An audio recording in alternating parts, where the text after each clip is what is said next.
नमस्कार दोस्तों, मैं अभय प्रताप सिंह एक बार फिर से स्वागत करता हूं आपके अपने एजुकेशन प्लेटफॉर्म यूनिमार्क क्लासेस में। जैसा कि आप लोग जानते हैं, फर्स्ट ईयर के लिए भी हमने एक इम्पॉर्टेंट क्वेश्चन सीरीज़ निकाल दी है आने वाले एग्ज़ाम्स के लिए, ताकि आप लोग अगर अब तक तैयारी में आपकी कुछ कमी है और फर्स्ट ईयर आप MA पॉलिटिकल साइंस का एग्ज़ाम देने जा रहे हैं, तो आपको एक हर टॉपिक के बारे में थोड़ा बहुत नॉलेज हो।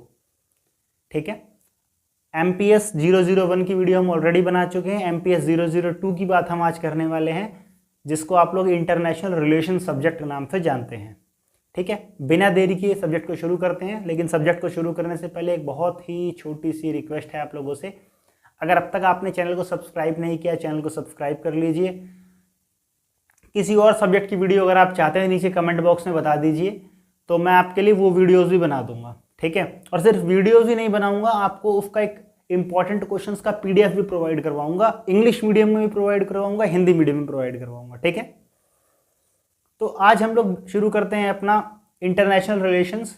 देखिए, पिछले कुछ एग्जाम्स में इग्नू में देखा गया है कि जो ये वाला सब्जेक्ट है, ये इंटरनेशनल रिलेशन, ये बड़ा दुखी कर रहा है बच्चों को, बहुत ज़्यादा प्रॉब्लम क्रिएट कर रहा है। कहाँ से क्या पूछ ले रहे हैं, कुछ अता पता ही नहीं चल पा रहा, क्योंकि सिलेबस इसका बहुत ज़्यादा बड़ा है। सिलेबस इसका बहुत ज़्यादा बड़ा है, किससे कौन सा क्वेश्चन आ जाए किस टॉपिक से, कोई जानता नहीं है इस बात को।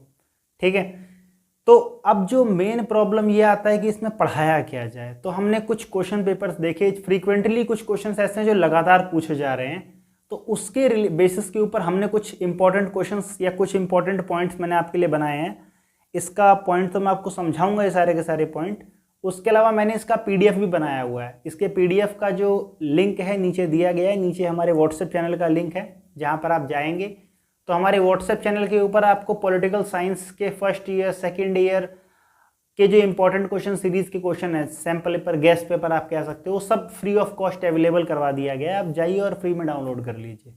ठीक है, तो चलिए शुरू करते हैं। सबसे पहले इंटरनेशनल रिलेशंस। देखिए, जो शब्द है ये अपने आप में बड़ा गंभीर शब्द है।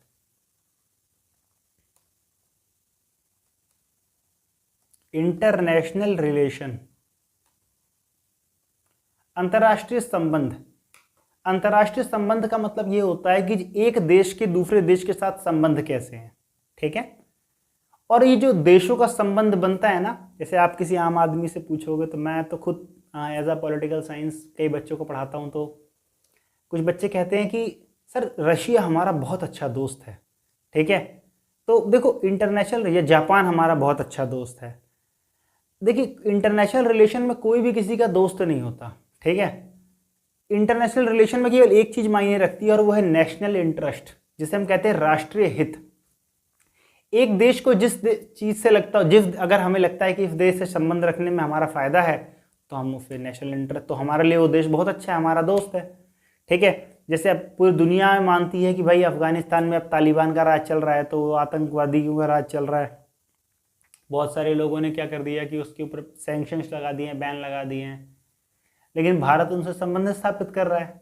ठीक है, क्योंकि हमारा जो है वो नेशनल इंटरेस्ट उसमें है।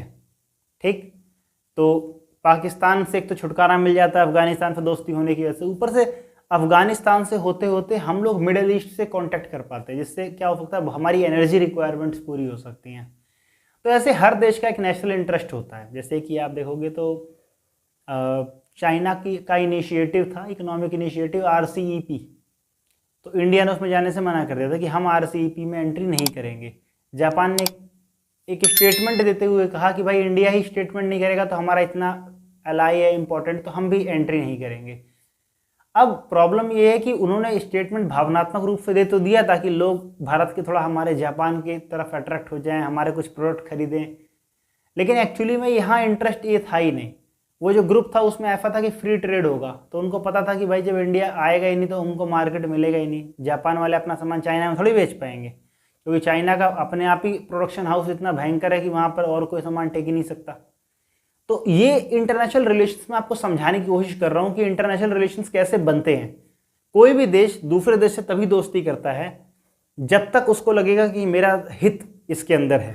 ठीक है, जैसे ईरान है, उसके कई मसलों पर इंडिया से बड़े ही मतभेद हैं मामलों को लेकर के, लेकिन वो इंडिया को अपना दोस्त मानता है। ठीक है, हम लोग इजराइल के साथ भी खड़े होते हैं, पैलेस्टाइन के साथ भी खड़े हो जाते हैं, हम लोग अमेरिका के साथ भी खड़े होते हैं, हम लोग रशिया के साथ भी खड़े हो जाते हैं। ठीक है, तो ऐसे स्टैंड है, हम लोगों को जहाँ पे लगेगा भाई जिसके साथ खड़े होने में हमारे देश का फायदा है, हम लोग उसके हिसाब से चलेंगे। अब इसी संबंधों को समझना कि दुनिया में संबंध जो बनते हैं, इंटरनेशनल रिलेशन जो बनते हैं, ये बड़े ही कॉम्प्लेक्स होते हैं, बड़े जटिल होते हैं। इसको समझना पड़ता है क्योंकि इंटरनेशनल वर्ल्ड में या वर्ल्ड इंटरनेशनल रिलेशन जो है ये लगातार बनते हैं, लगातार बिगड़ते हैं, लगातार बनते हैं और लगातार बिगड़ते हैं। मैं आपको एग्जांपल देता हूँ। जैसे कि मान के चलिए जब इजराइल देश बना तो दुनिया के बहुत सारे मुस्लिम देशों ने उसे रिकॉग्नाइजेशन नहीं दी, फिर पाकिस्तान ने अब तक नहीं दी है। ठीक है, कतर वगैरह, बहरीन वगैरह, कतर ने शायद दे रखी है, बहरीन वगैरह ने नहीं दी है। तुर्की पहला ऐसा देश था जिसने रिकॉग्नाइज किया था कि भाई हाँ ये पैलेस्टाइन जो है कंट्री है, तो उनके संबंध उनसे बहुत अच्छे थे। लेकिन आज देखो उनके टर्की संबंध इतने खराब है, बहुत खराब संबंध है। उस वक्त कुछ नेशनल इंटरेस्ट बन रहा होगा, आज वो चीज़ नहीं बन पा रही है। तो कहने का मतलब यह है कि इस चीज़ को आगे बढ़ाना था। अब इंटरनेशनल रिलेशंस को समझने के लिए, देखने के लिए, उनकी प्रॉब्लम को सॉल्व करने के लिए कुछ व्यूज़ होते हैं। ठीक है, कुछ ऐसे कह सकते हो आपकी दृष्टिकोण होते हैं। तो हम लोग अंतर्राष्ट्रीय रिलेशन, इंटरनेशनल रिलेशंस के व्यूज़ को देखेंगे अब कि इंटरनेशनल रिलेशन को समझने के लिए जो व्यूज़ होते हैं, कौन कौन से इंपॉर्टेंट व्यू है। हिंदी में इसको बोलेंगे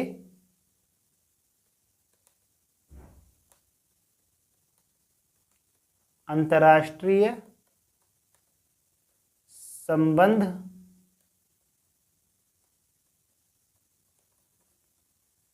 दृष्टिकोण। अंतर्राष्ट्रीय संबंधों को समझने के लिए कौन सा दृष्टिकोण अपने को अपनाना चाहिए? सबसे पहला जो है उसे कहते हैं आइडियलिज्म।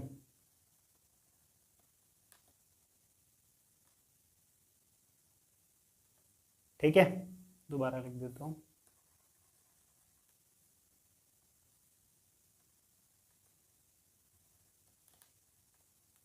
हिंदी में इसको बोलते हैं आदर्शवाद। इसके जो समर्थक हैं वुड्रो विल्सन है,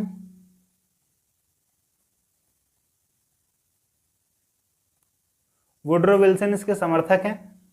और आदर्शवाद क्या कहता है? आदर्शवाद ये कहता है कि देखिए दुनिया में जो समस्याएं हैं, ठीक है, उन समस्याओं को समाधान करने का एक तरीका होता है और वो है सहयोग। ठीक है, दो देश बैठें, क्या समस्याएं उसके बारे में बात की जाए और सहयोग से मामला निपटाया जा सकता है। ऐसा किसका मानना है? ऐसा आदर्शवादियों का मानना है हमेशा से। तो एक ये तरीका है दुनिया को देखने का कि अंतर्राष्ट्रीय संबंधों को इस प्रकार से बेहतर बनाया जा सकता है। आप समझदारी से बातचीत के जरिए कोई समस्या का समाधान किया जा सकता है। ठीक है, तो एक तो आदर्शवाद हो गया दुनिया को देखने का, तो एक व्यू हो गया। मैं इसके ऊपर डिटेल से मैंने एक वीडियो बना रखा है, जैसा मैं बताता हूँ, यूनिमार्क क्लासेस अभ्यास। अगर आप सर्च करोगे यूट्यूब पे यूनिमार्क क्लासेस अभ्यास तो आपको हमारा चैनल मिलेगा। वहाँ पर हम किसी भी टॉपिक की डिटेल वीडियो बनाते हैं। और वो चैनल इसलिए अगर आप यूजीसी नेट की प्रिपरेशन करना चाहते हो पीएचडी के लिए या असिस्टेंट प्रोफेसर एग्जाम के लिए, तो आप उस चैनल पर हमको ज्वाइन कर सकते हो। ये चैनल तो इग्नू रिलेटेड है या डी सोल से रिलेटेड है, जिसके ऊपर आपको इंपॉर्टेंट वीडियोस बना दी जाती है, लगातार वन शॉट वीडियोस बनाते हैं। और कोई इंपॉर्टेंट अपडेट अगर इग्नू से रिलेटेड आता है तो आपको बताया जाता है, बस। ठीक है, तो अगर आइडियलिज्म आपको समझा रहा हूं मैं रफली कि आइडियलिज्म के जो सपोर्टर होते हैं, आइडियलिज्म एक ऐसी विचारधारा है, एक ऐसा दृष्टिकोण है जिसके समर्थक ये देखते हैं कि दुनिया में जो है वो प्रेम और भाईचारे से भी दुनिया को चलाया जा सकता है। ठीक है, एक व्यवस्था बननी चाहिए बस। और अगर आपस में एक कोऑर्डिनेशन अच्छा हो, समन्वय अच्छा हो, बातचीत की भावना हो, सहयोग की एक भावना हो, तो दुनिया को बड़े ही अच्छे तरीके से चलाया जा सकता है। ठीक है, तो इसके समर्थक जो है वो वुड्रो विल्सन है। इसके बाद एक दूसरी विचारधारा जो आती है उसे कहते हैं रियलिज्म। ये होता है यथार्थवाद।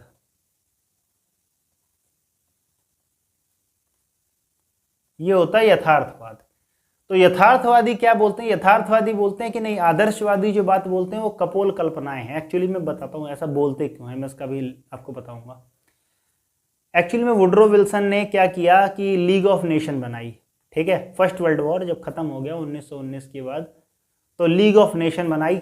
लीग ऑफ नेशन में कहा गया कि भाई अब ये दुनिया में क्या करेगी, शांति स्थापित करेगी। एक ऐसी केंद्रीय सरकार बनाई गई जो सब में सहयोग करवाती थी और क्या करती थी, शांति स्थापित करना उसका काम था। लेकिन अल्टीमेटली हुआ क्या, 1919 के बाद, 1919 के बाद, आखिरकार उसके 20 साल बाद 1939 में क्या हुआ, सेकेंड वर्ल्ड वॉर शुरू हो गया। ठीक है, तो एक तरीके से वो संस्था फेल हो गई एक तरीके से। तो यथार्थवादी यही बात बोल के प्रहार करते हैं किसके ऊपर, आदर्शवादियों के ऊपर, कि भाई इनकी जो बातें हैं वो कपोल कल्पनाएं हैं, ऐसा कुछ नहीं होता कि आप बात करोगे सहयोग से। नहीं, दुनिया में एक ही चीज है जो वर्ल्ड सिस्टम को बना सकती है, और वो है हमारा क्या, only power, only and only power. इसीलिए जितने भी स्टेट हैं ये सब लोग पावर गेन करना चाहते हैं। युद्ध, देश क्यों लड़ाई करता है, लड़ाई करने का उद्देश्य क्या है, क्यों हमला कर रहा है किसी के ऊपर, क्यों बिल्कुल एक कंपटीशन छिड़ गया है कि ये उससे ज़्यादा एटम बॉम्ब बनाने, क्योंकि उसे पता है ये पावर का सिंबल है। ठीक है, जिस देश के पास शक्ति बहुत ज़्यादा होगी वो अपने आप क्या हो सकता है, वो शांति कायम कर सकता है। ठीक है, सहयोग वहयोग की कोई धारणा होती नहीं है इंटरनेशनल रिलेशंस के अंदर। यहाँ पे युद्ध अनिवार्य है, ये लोग कहते हैं युद्ध और संघर्ष अनिवार्य है, कॉन्फ्लिक्ट हमेशा बना रहेगा। आपका एक देश के साथ दोस्ती हो जाएगी, दूसरे देश से कॉन्फ्लिक्ट हो जाएगा, सिंपल सी बात है। जिसकी इंडिया में दोस्ती हो गई उसकी पाकिस्तान से दुश्मनी हो गई। ठीक है, तो ये कॉन्सेप्ट है, हमेशा बना रहेगा, ऐसा यथार्थवादी कहते हैं कि दुनिया में सहयोग की भावना से कोई कार्य नहीं होता। हर देश का अपना अपना राष्ट्रहित होता है, वो अपने अपने राष्ट्रहित की पूर्ति के लिए शक्ति अध्ययन करता है। मतलब हर देश को लगता है कि भाई मेरा नेशनल इंटरेस्ट इसमें है, ये नेशनल इंटरेस्ट कैसे पूरा होगा, तो नेशनल इंटरेस्ट पूरा हो जाएगा भाई जब मैं पावर आ जाएगी मेरे पास। ठीक है, पावरफुल रहूंगा तो नेशनल इंटरेस्ट अपने आप ही पूरा हो जाएगा। समझ में आ गई बात पूरी की पूरी। तो ये व्यू थे, और इसके कुछ समर्थक मैं आपको बता देता हूं। थुसिडाइस, आप कह सकते हैं कि अपना ये हंस जे मार्गेनथाउ,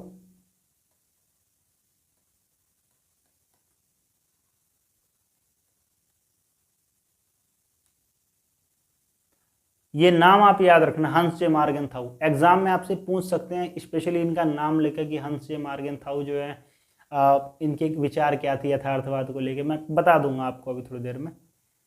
हंस जे मार्गेनथाउ के बाद आप याद कर सकते हो E.H. कार,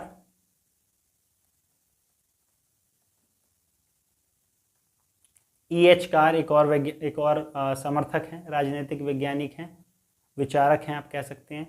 ये तीनों यथार्थवाद के समर्थक है, जो मानते हैं कि युद्ध तो अनिवार्य है, दुनिया में युद्ध और संघर्ष ये बिल्कुल अनिवार्य है, ये तो होके ही रहेगा, इसे कोई टाल नहीं सकता, इसे कोई रोक नहीं सकता। तो हंस जे मार्गेनथाउ जो हैं इन्होंने एक बुक लिखी, देखो अब मैं हंस जे मार्गेनथाउ के बारे में बताता हूँ। इन्होंने एक बुक लिखी, ठीक है, उस बुक का नाम था क्या, पॉलिटिक्स अमंग द नेशन।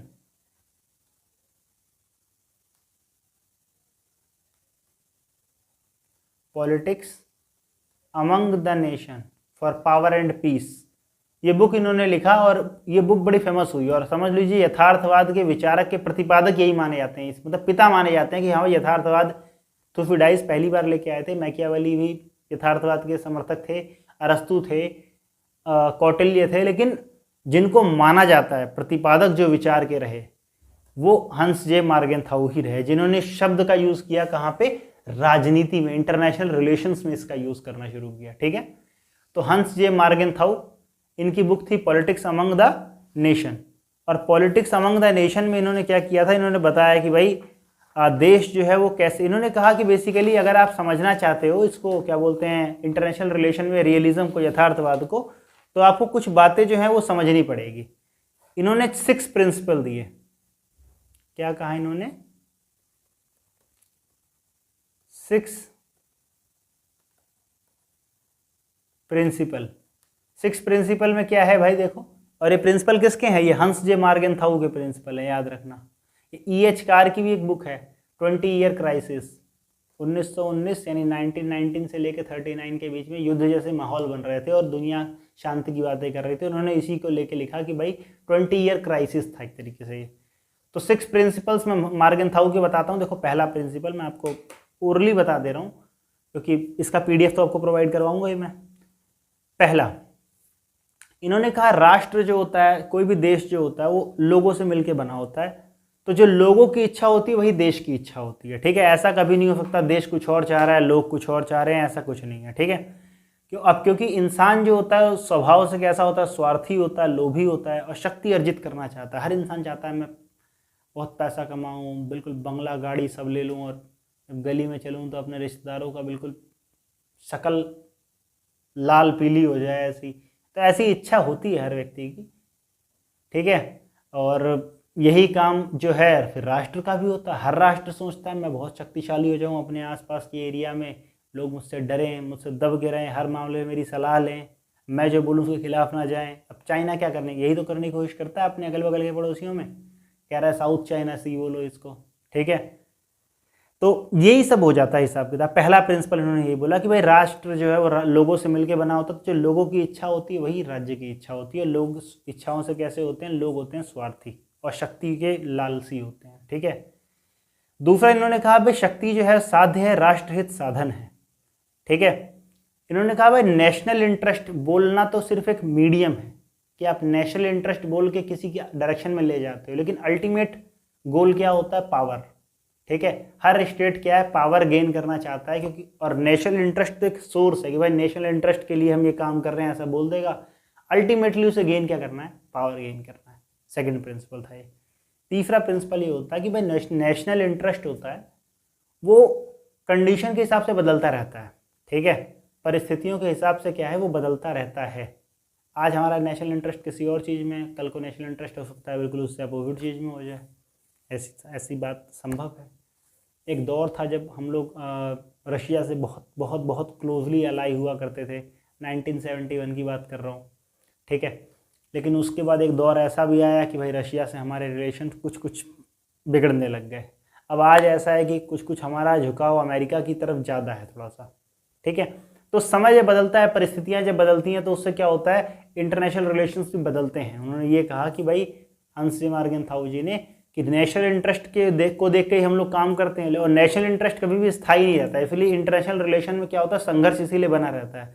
बंदे का बार बार इंटरेस्ट चेंज होगा, ठीक है। इंटरेस्ट चेंज होगा तो क्या होगा, उसका रास्ता बदल जाएगा अपने आप ही। फिर अपने आप जिनसे दोस्ती है उसमें दुश्मनी हो जाएगी, जिनसे दुश्मनी है उनसे दोस्ती हो जाएगी, तो संघर्ष की स्थिति बनी रहेगी लगातार। उसके बाद आती है बात कि इन्होंने कहा मोरालिटी एक अच्छी बात है, नैतिकता एक अच्छी बात है, व्यक्ति के अंदर नैतिकता होनी चाहिए, राष्ट्र के अंदर नैतिकता होनी चाहिए, लेकिन राष्ट्र की नैतिकता के नाम पे राष्ट्र को ख़त्म नहीं कर सकते, ठीक है। मोरली जैसे मान लीजिए अब इंडिया के ऊपर जब पुलवामा का अटैक हुआ था, तो पुलवामा के ऊपर अटैक जब हुआ इंडिया पे, तो नैतिकता तो ये कहती है युद्ध वगैरह से दूर रहना चाहिए, है ना, ऐसा कहा जाता है। लेकिन अब किसी ने हमारे कंट्री के किसी पर्सन पे अटैक कर दिया एक तरीके से, ठीक है, काफ़ी लोग हमारे मारे गए, तो अब इसका रिस्पॉन्स तो देना पड़ेगा ना, इसका रिस्पॉन्स तो देना पड़ेगा। तो रिस्पॉन्स देने के लिए क्या होता है, कोई ना कोई एक्शन लेना जरूरी हो जाता है कई बार। तो कई बार इस मोरालिटी को साइड रख के काम करना पड़ जाता है, ठीक है। अब इसराइल और पैलेस्टाइन में लड़ाई चली है, आपने देखा ये 7 अक्टूबर को कैसे हमास के टेररिस्ट आए और कई सारे इजरायलीज को मार दिया, कईयों को हॉस्टेजेस बना के लेके चले गए। उसके बाद अब इसराइल के पास कोई ऑप्शन ही नहीं बचा, वो मतलब क्या मुंह दिखाएंगी वहाँ की गवर्नमेंट अपने लोगों को कि हम कोई आया बाहर से और मार के चला गया। तो इन्होंने रिटेलिएट किया, फिर तब जो रिटेलिएट शुरू किया था, अक्टूबर से शुरू किया था, वो अब तक ख़त्म ही नहीं हो पा रहा है बेचारा, ठीक है। तो समझाने का मतलब मेरा ये है कि नैतिकता, कई बार राष्ट्र जो है वो नैतिकता एक अच्छी चीज़ है, हंस मार्गेनथाउ कहते हैं नैतिकता होनी चाहिए, लेकिन नैतिकता के चक्कर में हम राष्ट्र को ख़त्म नहीं कर सकते, इस बात को ध्यान रखना होता है, ठीक है। उसके बाद अगली बात जो ये कहते हैं वो कहते हैं कि भाई राष्ट्र की नैतिकता राष्ट्रहित की पूर्ति और शक्ति विस्तार में नहीं था, जबकि सार्वभौमिक नैतिकता नियम, शांति, त्याग, उन्मूलन की बातें करती है। मतलब इन्होंने कहा मोरालिटी भी 2 तरह की होती है।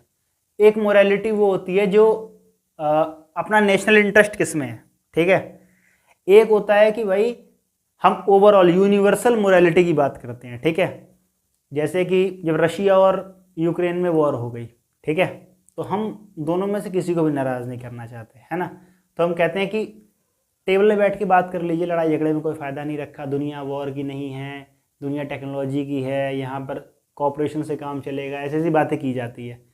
तो ये हम क्यों कह रहे हैं? क्योंकि हम उसके सामने बात कर रहे हैं एक यूनिवर्सल मोरालिटी की, भाई ऐसा हमें तो कुछ लेना देना नहीं, हमें किसी क्यों दोस्ती पालने, क्यों दुश्मनी पालने किसी से। तो ऐसे हमने आराम से बयान दे दिया, डिप्लोमेटिक आंसर दे दिया। लेकिन यही काम जब हमारे साथ हो तो हम क्या करते हैं? हम अटैक कर देते सीधा।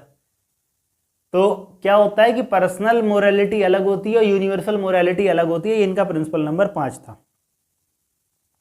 और छठा इनका प्रिंसिपल ये था कि भाई इंटरनेशनल रिलेशन को एक अलग सब्जेक्ट बनाना चाहिए, एक अलग टॉपिक बनाना चाहिए, ताकि लोग पढ़ें, समझें, जानें उसको। ठीक है, इंटरनेशनल रिलेशन के बारे में आज भी लोग बहुत बहुत कम जानते हैं। ठीक, तो ये थे 6 प्रिंसिपल्स इसके EH कार के। इसके बाद एक और व्यू इसके अंदर निकल के आता है, तीसरा व्यू जो इसके अंदर मैंने अभी तक आपको बताया नहीं है, जो कि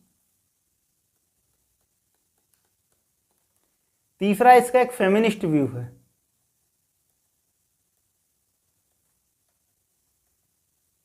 डिटेल में वीडियो मैंने ऑलरेडी बना रखी है फेमिनिस्ट की, नारीवादी दृष्टिकोण जिसे कहते हैं।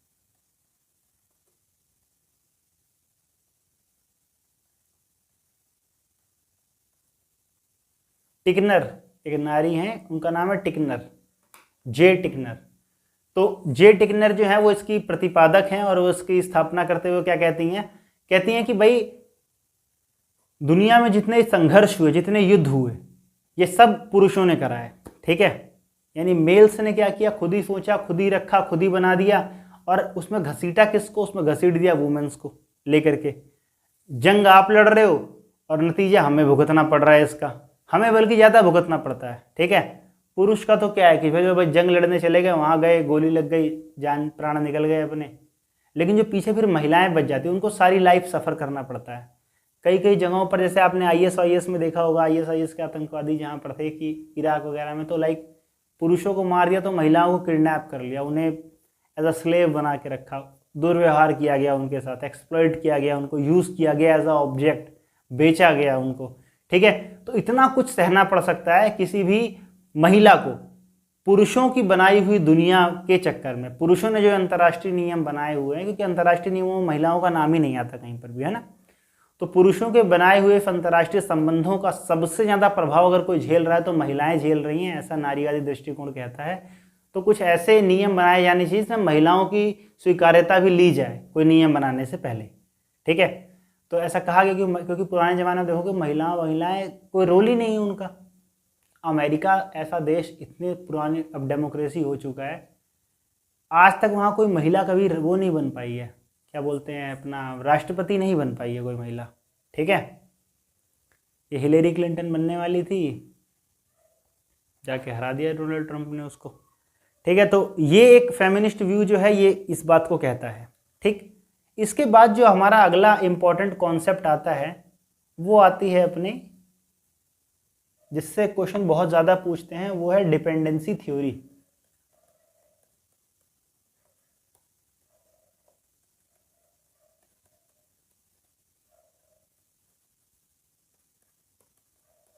डिपेंडेंसी थ्योरी, ठीक है, इसे कहते हैं परश्रविता सिद्धांत। परश्रविता नाम से पता लग रहा है डिपेंडेंसी यानी किसी और चीज के ऊपर क्या हो रहे हैं, डिपेंड हो रहे हैं। और परश्रविता का मतलब किसी दूसरे के ऊपर आश्रित हो जाना, उसे कहते हैं परश्रविता। तो इसके जो विचारक थे, लिख देता हूं मैं हिंदी में भी, निर्भरता सिद्धांत हिंदी में कहते हैं इसको।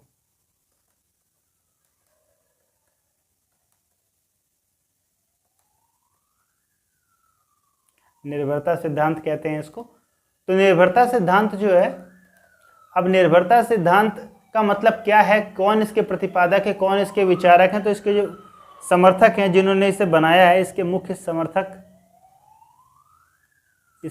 समर्थक नाम याद रखना, एक तो है समीर अमीन और दूसरे हैं एजी फ्रैंक।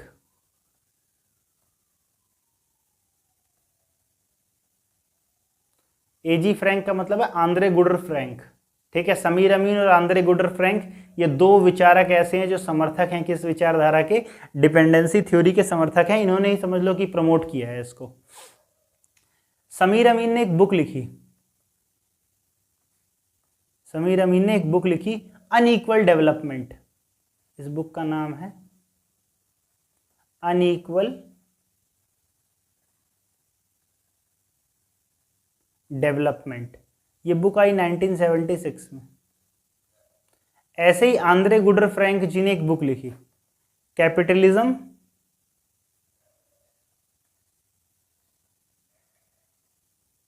एंड अंडर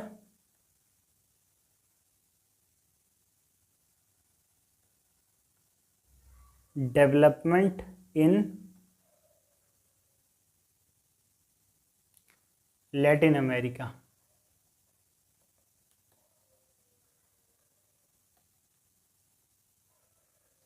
ये आ गया अपना 1967 में। तो भाई ये दो विचारक थे, इन दो विचारकों ने तो बुक लिखी, और इन दोनों बुकों से क्या हुआ कि थ्योरीज दी इन लोगों ने। बेसिकली इनका मानना था कि कुछ देश बड़े अमीर होते जा रहे हैं, कुछ देश बड़े गरीब होते जा रहे हैं। ठीक है, जैसे अमेरिका में आप चले जाओगे तो लैटिन अमेरिका वाला जो पार्ट है वो काफ़ी गरीब है, जबकि नॉर्थ अमेरिका जो बहुत ज़्यादा अमीर है, यूएसए वगैरह जो है। तो इन्होंने बोला इसका कारण क्या है। ठीक है, दुनिया में कुछ देश अफ्रीका जैसे बहुत गरीब, फ्रांस की मैक्सिमम कॉलोनीज हैं जो उपनिवेश रहे हैं वो अफ्रीका में हैं, तो फ्रांस बहुत अमीर और जो है ये बहुत गरीब, ये लोग ऐसा कैसे हो गया। तो ये आंद्रे गुडर फ्रैंक क्या कहते हैं, आंद्रे गुडर फ्रैंक कहते हैं कि भाई देखो, जो कैपिटलिस्ट लोग पहले आए तो उन्होंने पहले जिस प्रकार से विकास किया, बाद में जो लोग अब राज कर रहे हैं, अब ये लोग, ये वाले कैपिटलिस्ट वैसा विकास नहीं कर पा रहे हैं। ठीक है, क्योंकि हर देखो अमीर देश की जिम्मेदारी होती है भाई गरीब देश को सपोर्ट करना। समाज ऐसे, दुनिया ऐसे ही चल रही है ना, वरना फिर आप कहोगे हमें हमारे जहाज लूट लिए और ये सबको। तो इक्वलिटी होनी चाहिए। इक्वलिटी की बात जब आप पर्सनल लेवल पे कहते हो, दुनिया में भी देश इक्वल होने चाहिए। तो आंद्रे गुडर फ्रैंक ये कहते हैं कि भाई जो पुराने कैपिटलिस्ट थे उन्होंने जिस तरह से सपोर्ट किया था, नए वाले कैपिटलिस्ट वैसे सपोर्ट नहीं कर पा रहे हैं। यानी नई कैपिटलिस्ट कंट्री जो है वो नई अंडर डेवलप कंट्रीज को वैसे सपोर्ट नहीं कर पाए। अंग्रेज थे, अंग्रेज जब हिंदुस्तान में आए तो भाई आर्किटेक्चर बदला, एजुकेशन सिस्टम बदल दिया, रेलवे वगैरह लेकर के आ गए। ठीक है, अब कोई मुझे बड़ा अंग्रेजों का एजेंट मत बोल देना, बस किताब में जो लिखा है, जो वास्तविकता है वो बता रहा हूँ केवल आपको। ठीक है, तो ये सारी बात हो गई पूरी की पूरी। अब लेकिन जो नए वाले अंग्रेज हैं, आज के ज़माने में जो अंग्रेज आ रहे हैं वो क्या कर रहे हैं, आपको क्या कर रहे हैं। देखो पुराने वालों ने जो कुछ सिखाया, एजुकेशन सिस्टम सिखाया, जो भी अपना रेलवे वगैरह, उसका आपको फ़ायदा हुआ। नए वाले सिखा रहे हैं कि ये लो भाई फेसबुक चला लो, इंस्टाग्राम चला लो, यूट्यूब पे शॉर्ट्स देख लो। ठीक है, तो ये सब चीज़ सिखाई जा रही है आपको। तो इससे आप कुछ सीख नहीं पा रहे हो एक्चुअली में। ठीक है, बल्कि अपना समय ख़राब कर ले रहे हो। समय ख़राब करते करते यहाँ आ गए हो कि वन शॉर्ट वीडियो देख के काम चलाना पड़ रहा है। तो कहने का मतलब ये है कि इसी को बोलते हैं क्या, डिपेंडेंसी थ्योरी। अच्छा, अनइक्वल डेवलपमेंट में क्या कहा इन्होंने, कहा कि भाई देखो अमीर देशों और गरीब देशों का रिलेशन इस तरह से बन गया है कि जो अमीर देश हैं वो गरीब देशों का क्या कर रहे हैं, हेल्प ही नहीं कर पा रहे, क्योंकि वो इस कंडीशन में नहीं इनकी हेल्प कर सके। अगर वो इनकी हेल्प करने लगे वो भी गरीब हो जाएंगे। ठीक है, तो इसलिए उन्होंने कहा कि भाई अनइक्वल डेवलपमेंट दुनिया में हो रहा है, अमीर देश और अमीर हो रहे हैं, गरीब देश और गरीब हो रहे हैं। इसी डिपेंडेंसी को, थ्योरी को उठाते हुए इंटरनेशनल रिलेशन में अप्लाई करने का जिसने काम किया, ये तो डिपेंडेंसी थ्योरी ने बताया। सिर्फ इसको इंटरनेशनल रिलेशन में इस बंदे ने काम किया, उसका नाम था वॉलस्टीन।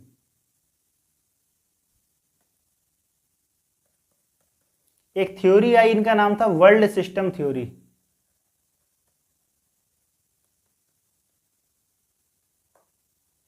विश्व व्यवस्था सिद्धांत।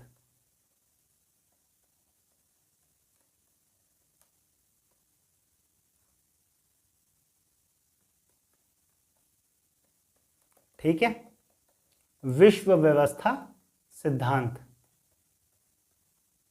ये है। तो विश्व व्यवस्था सिद्धांत दिया किसने, दिया वॉलस्टीन ने। इसके समर्थक, आप प्रतिपादक, समर्थक कुछ भी कह सकते हैं।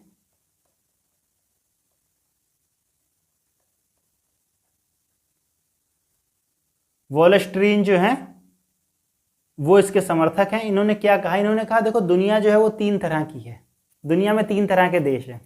ठीक है, इन्होंने ये कहा कि एक्चुअली में एक ऐसी व्यवस्था बन गई है कि एक दुनिया में, इन्होंने कहा देश जो होते हैं 3 तरह के होते हैं। देश बता दिए भाई ने 3 तरह। एक होते हैं विकसित, डेवलप, अमेरिका, जर्मनी, ब्रिटेन, ऐसा। एक होते हैं विकासशील, ठीक है, इंडिया, पाकिस्तान, ये ऐसे इस टाइप के देश। फिर आते हैं अविकसित, अभी बेचारे डेवलप होना शुरू ही नहीं हो पाए। अफ्रीकन कंट्रीज को आप इसमें काउंट कर सकते हो, ठीक है। तो आपको ये विकसित देश ज़्यादातर यूरोप में देखने को मिलेंगे, विकासशील ज़्यादातर आपको एशिया में देखने को मिलेंगे, और अविकसित आपको ज़्यादा से ज़्यादा अफ्रीका में देखने को मिलेंगे। ऐसा नहीं है अफ्रीका में सारे अविकसित ही हैं, लेकिन मैक्सिमम आपको अविकसित वहाँ देखने को मिलेंगे। तो वॉल स्ट्रीट ने कहा कि भाई दुनिया में ना एक सर्कल बन गया है एक्चुअली में।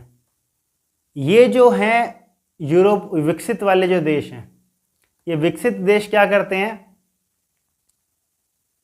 शोषण करते हैं विकासशील देशों का, और विकासशील का शोषण फिर कर लेते हैं कौन,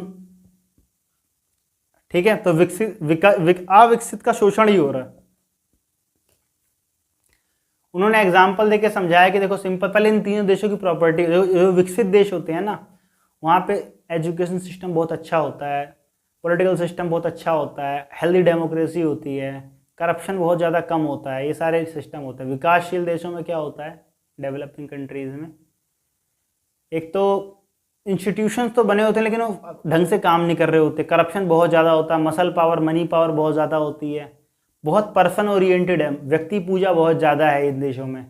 अविकसित में तो कोई व्यवस्था ही नहीं है, अभी भी वो ट्राइबल कम्युनिटी की तरह ही जी रहे हैं, कोई चेंज नहीं आया है, व्यवहार में कोई चेंज नहीं आया है। तो ये जो है, इन्होंने बस यही कहा कि भाई देखो होता क्या, कच्चा माल जो होता है वो विकसित देशों के पास चल के जाता है, कहीं का भी कच्चा माल हो, विकसित देश जो प्रोडक्शन करते हैं, प्रोडक्शन करके वही माल दोबारा विकासशील देशों को बेच देते हैं, ठीक है। जैसा मैंने पिछले वीडियो में एग्जांपल में दिया भी था कि लाइक इंडिया है, इंडिया फ्रांस को बोलेगा कि भाई ये लो, फ्रांस इंडिया वालों से बोलेगा हमको आलू चाहिए, हमने उन्हें आलू दे दिया, उन्होंने आलू से चिप्स बना के वापस हमको ही बेच दिया, ठीक है। आलू खरीदा 2 रुपये में, चिप्स बेचा 20 रुपये में, ठीक है। तो अल्टीमेटली हमारे को तो लॉस ही हो गया ना, हमारा तो 18 रुपये चला ही गया उस कंट्री के अंदर। तो और वो जब हमको कुछ बेचेंगे तो क्या बेचेंगे, हाई एडवांस टेक्नोलॉजी, बोलेंगे राफेल ले लो आप हमसे, तो राफेल लेके हमको, राफेल तो हमने ले तो लिया लेट सपोज, अब उसका रिटर्न तो कुछ नहीं हो सकता ना। और सोचो एक राफेल लेने के लिए आपको कितने आलू देने पड़ेंगे, कितनी चाय देनी पड़ेगी, तब जाके आप एक राफेल का जो है प्राइस इक्वल कर पाओगे, ठीक है। तो ये एक नुकसान होता है, इसीलिए जो होते हैं विकसित देशों के पास पैसा क्योंकि चल के चला जाता है अपने आप ही, सारा पैसा अविकसित से विकासशील में आता है, विकासशील से विकसित में चला जाएगा, और इस तरह से जो यूरोपियन कंट्रीज है और मजबूत और अमीर होती चली जाती हैं। हालांकि बाद में इसका एक्सेप्शन मिल गया, बाद में जो विकासशील देशों के अंदर कई सारे आसियान कंट्रीज थी, म्यांमार हो गई, वो म्यांमार, थाईलैंड हो गई, कंबोडिया हो गई, सिंगापुर हो गई, ये कंट्रीज़ भी डेवलप कर गई बहुत ज़्यादा। तो ये थ्योरी तो गलत प्रूव हो गई थी कि बाद में कि हाँ ऐसा नहीं है कि केवल इसी से सारा काम हो रहा है, ठीक। इसके बाद इम्पोर्टेंट क्वेश्चन जो बनता है आपका, एक न्यू इकोनॉमिक वर्ल्ड ऑर्डर से क्वेश्चन बन जाता है, पूछ लेंगे आपसे कि एन, इससे आप क्या समझते हो, NIEO, तो इससे हम समझते हैं भाई न्यू इंटरनेशनल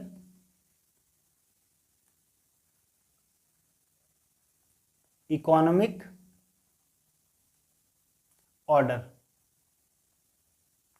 एक नई अंतर्राष्ट्रीय आर्थिक व्यवस्था बनने लग गई, तो उसी को नियो कहा गया। क्या होता है इस नियो का मतलब, देखो इससे पहले क्या था, नियो बनने का एक लॉजिक रीजन ये आया, कोल्ड वॉर का खत्म होना, ठीक है।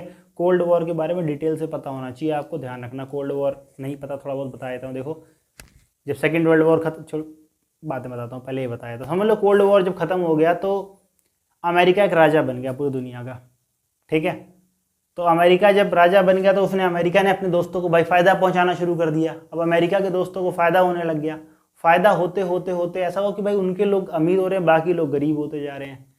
तो फिर धीरे धीरे क्या हुआ कि जो लोग अमीर हो रहे थे वो जो कुछ रिसोर्सेज यूज़ कर रहे थे, तो धीरे धीरे एनवायरमेंटल प्रॉब्लम्स आने लग गई, ओजोन में होल हो रहा है, ग्लोबल वार्मिंग बढ़ रही है, एसिड रेन हो रही है, कई समस्याएं आ रही हैं। तो अब सारी दुनिया एक साथ बैठ गई।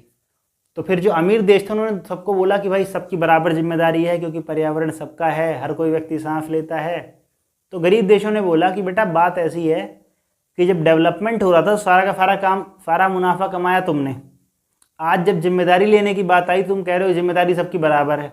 बोले ऐसा नहीं हो सकता, तो इसलिए आपको क्या करना पड़ेगा, डायलॉग करना पड़ेगा, ठीक है, बात करना पड़ेगा। तो एक नया ऑर्डर निकल के आया जिसे कहा, जिसमें नॉर्थ साउथ डायलॉग कई बार पूछते हैं आपसे, नॉर्थ साउथ डायलॉग, उत्तर दक्षिण संवाद। इसमें जो नॉर्थ का मतलब होता है रिच कंट्री, अमीर देश, साउथ का मतलब हो जाएगा अपना पुअर कंट्री, जो अपना गरीब देश है। तो जो अमीर देश है वो क्या होता है, और गरीब देशों के बीच में जब बात होती है किसी मंच के ऊपर, ऐसे बहुत सारे मंच बनाए हुए हैं, जैसे अंकटाड बना हुआ है, मैं आपको बताऊं ब्रांट आयोग बना हुआ है, उरुग्वे हुआ है, अर्थ समिट बनी हुई है, तो ऐसे बहुत सारे मंच हैं जहां पर नॉर्थ और साउथ में बातचीत चलती है। और साउथ साउथ डायलॉग भी होते हैं, G66 आपने नाम सुन रखा होगा, ठीक है। तो ये सारी कंट्रीज भी बनती हैं, और इस तरह से क्या होता है कि नया इकोनॉमिक वर्ल्ड ऑर्डर बना कि भाई अमीर देशों की एक जिम्मेदारी बनेगी कि वो गरीब देशों को क्या करें, हेल्प करें कि वो अपने स्तर को सुधार सकें, जीवन स्तर को सुधार सकें। यदि उनका जीवन स्तर सुधरेगा तभी वो अन्य मुद्दों के ऊपर ध्यान दे पाएंगे, है ना। जो देश इतना गरीब होगा कि रोटी कपड़ा और मकान के उससे लाले पड़े हुए हैं, तो आप कैसे उससे उम्मीद कर सकते हो कि वो आपके लिए निशस्त्रीकरण पे काम करेगा, वो आपके लिए पर्यावरण के ऊपर काम करेगा, वो आपके लिए ग्लोबल वार्मिंग के ऊपर काम करेगा। क्योंकि खाने को नहीं है तो मुझसे कह रहे हो ओजोन लेयर बचा लो, पॉसिबल नहीं हो पाएगा। तो इसीलिए अमीर देश क्या करते हैं, सहायता करते हैं। सहायता क्या करते हैं, सहायता के आड़ में बहुत ज़्यादा शोषण कर लेते हैं उनका, अपनी कंपनियां बिठा देते हैं वहाँ पर, ठीक है। फिर उनके पॉलिटिकल अफेयर्स में छेड़छाड़ करने लग जाती है, तो बहुत प्रॉब्लम भी क्रिएट कर देते हैं कई बार, ठीक है। तो आपको जैसा भी आंसर बना के लिखना पड़ जाएगा, आप वैसा बना के लिख दीजिएगा इस पूरी चीज़ को। अगला क्वेश्चन जो बन सकता है वो बन सकता है अपने टेररिज्म से।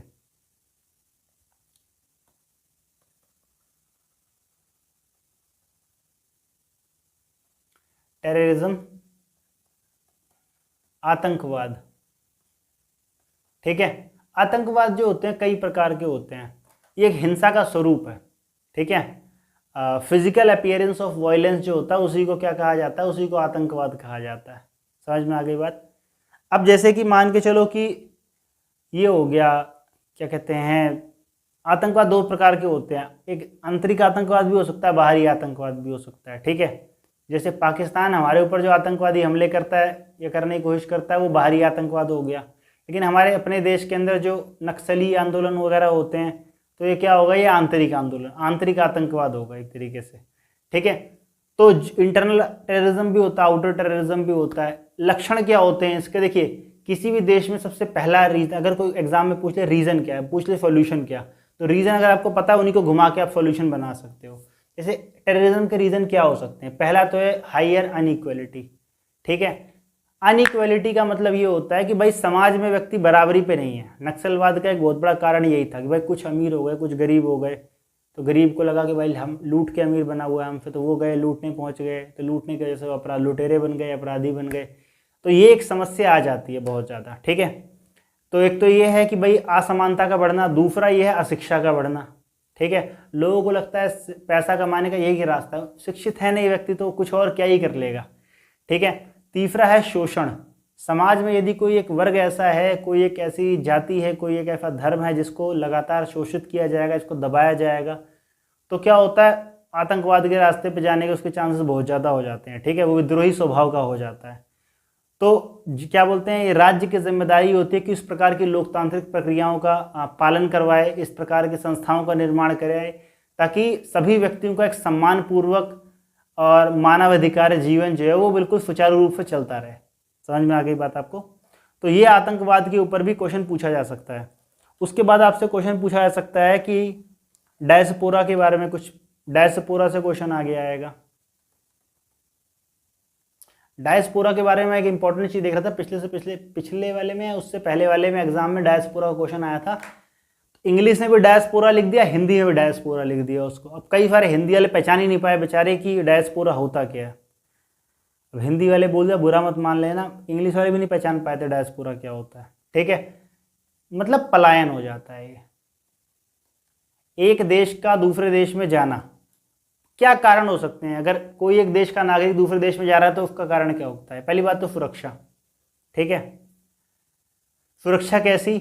एक तो जीवन की सुरक्षा हो सकती है। फिर अफगानिस्तान से लोग भाग भाग, तालिबान का राज वहाँ पे आ गया तो अफगानिस्तान से लोग भाग भाग के दूसरे राज्यों में चले गए, ठीक है। युगांडा से ऐसे लोग भागे थे अफ्रीकन कंट्रीज़ में ईदी अमीन के डर से। अब जैसे कि इजराइल ने अटैक किया तो लोग पैलेस्टाइन से भाग रहे हैं वहाँ पे से। तो ऐसे ये सब क्या होता है, भागने का हिसाब किताब चलता रहता है। तो ये इसे पलायन का एक रूप कहा जाता है, जब आप जीवन के लिए भागते हो, ठीक है, कि भाई किसी तरीके में जीवित बच जाऊँ, वही बहुत बड़ी बात हो जाएगी। पलायन के और भी कई कारण होते हैं, कई कारण आर्थिक होते हैं, ठीक है। हमको लगता है कि भाई यहाँ पर मैं उतना अच्छा इकोनॉमिकली ग्रो नहीं कर पाऊंगा, तो हम अपने से किसी हायर क्लास, अगर कोई अंडर डेवलप कंट्री में, अफ्रीकन कंट्री, तो सोचेगा इंडिया वगैरह में चला जाऊँ। कोई इंडिया वगैरह में तो सोचेगा सिंगापुर चला जाऊँ, सिंगापुर वाला सोचेगा जापान चला, जापान वाला सोचेगा अमेरिका या लंदन या यूरोप चला जाऊँ कहीं पर, तो ज़्यादा बढ़िया रहेगा मेरे लिए, इकोनॉमिक अपॉर्चुनिटी ज़्यादा खुल जाएगी, ठीक है। कई बार सर्विसेज के लिए लोग पलायन करते हैं, ठीक है, कि लाइक यहाँ एजुकेशन सिस्टम अच्छा नहीं है तो हमें किसी और देश में जाना चाहिए जहाँ पे एजुकेशन सिस्टम बहुत अच्छा हो जाएगा। तो ये पलायन के कारण हो सकते हैं। फ़ायदे और नुकसान दोनों हो सकते हैं। फ़ायदे का मतलब क्या होता है? संस्कृतियों का आदान प्रदान होता है, ठीक है, तकनीकों का आदान प्रदान होता है, ग्लोबलाइजेशन इससे बढ़ता है, वैश्वीकरण बढ़ता है, दुनिया के बीच में बंधुत्व का भाव बढ़ जाता है, दोस्ती यारी बढ़ जाती है ना। उसके बाद नुकसान भी इसके बहुत ज़्यादा है कि इससे क्या होता है, कई कंट्रियों का ज्योग्राफी, डेमोग्राफी जो है चेंज होने लग जाती है, ठीक है। जैसे यूरोपियन कंट्रीज़ बहुत सब आरोप लगा रही हैं कि बहुत सारे हमने इलीगल इमिग्रेंट्स को कर लिया, वो यहाँ पर आकर के क्राइम कर रहे हैं, यहाँ पे आके हमारी इंटरनल पॉलिटिक्स में क्या कर रहे हैं कि इंटरफेरेंस कर रहे हैं, जो कि उनको नहीं करना चाहिए। राइट्स हो जाते हैं, कई बार दंगे हो जाएंगे, बहुत ज़्यादा एथनिसिटी फैल सकती है इस वजह से, पलायन वगैरह की वजह से, ठीक है। तो ये समस्याएं कई सारी आ सकती हैं। इसके बाद आपको अमेरिका का क्या रोल है आज के ज़माने में दुनिया में, इसके बारे में आप कुछ पढ़ लीजिएगा अच्छे से, ठीक है। अमेरिका का वर्चस्व 1991 के बाद बहुत ज़्यादा बढ़ गया, बहुत तेज़ी से बढ़ गया। कई ऐसी और कुछ एशियन और अफ्रीकन ग्रुप्स के बारे में ज़रूर पढ़िएगा, जैसे आप आसियान के बारे में पढ़ सकते हैं, पढ़ लेना। आप सार्क के बारे में पढ़ सकते हैं, इंडिया का ग्रुप है ये तो, ठीक है। आप AU के बारे में पढ़ सकते हैं, अफ्रीकन यूनियन जो है। आप SCO के बारे में पढ़ सकते हैं। तो आप इन चारों में से तो कोई ना कोई पढ़ ही लेना, ठीक है। तो ये इंटरनेशनल रिलेशन से रिलेटेड कुछ क्योंकि इंटरनेशनल रिलेशन जो है, अंतर्राष्ट्रीय संबंध, बहुत बड़ा टॉपिक है, बहुत वास्ट टॉपिक है, सब कुछ कवर नहीं किया जा सकता। लेकिन जो टॉपिक मैंने आपको बताए, ठीक है, ओरली बताने की कोशिश करी, समझाने की कोशिश की है, इसका एक PDF कंप्लीट इंपॉर्टेंट क्वेश्चंस का, इंपॉर्टेंट नोट्स का आपको डिस्क्रिप्शन बॉक्स में दिया हुआ है। आप जाइए और वहाँ पे डाउनलोड कर लीजिए, वहाँ पे हमारे व्हाट्सएप चैनल का लिंक होगा, आप हमारे व्हाट्सएप चैनल को फॉलो कर लीजिए और वहाँ पर आपको वीडियो के अपडेट मिलते रहेंगे, इग्नू के अपडेट्स मिलेंगे, असाइनमेंट कब सबमिट करना है, असाइनमेंट कब आएगा, एग्ज़ाम कब होगा, डेट शीट कब आएगी, एडमिट कार्ड कब आएगा, नए एडमिशन्स कब आएंगे, या कोई और रिलेटेड क्वेश्चंस भी अगर आपके पास हैं तो आप हमको या तो यूट्यूब के कमेंट बॉक्स में लिख दीजिए, यहाँ भी हम देख लेते हैं, या फिर इंस्टाग्राम पर हमें फॉलो कर लीजिए और वहाँ पर हमें क्वेश्चन भेज दिया कीजिए अपने, ठीक है। आज की वीडियो के लिए सिर्फ इतना ही, मिलते हैं अगली वीडियो में, तब तक नमस्कार, थैंक यू सो मच।